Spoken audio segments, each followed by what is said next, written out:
Did you know the aurora makes sounds? Some hear faint crackling noises. But why do they make sounds? Scientists have no explanation yet. Some say it's the electromagnetic energy. Others think it's the interaction with particles. What if the auroras are whispering secrets? People have reported strange feelings.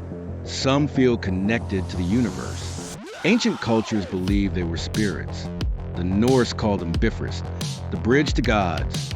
In modern times, we capture their beauty. But the sounds remain a mystery. Could they hold clues to our universe? The universe might be talking to us. What do you think they're saying? The sky can sing its secrets.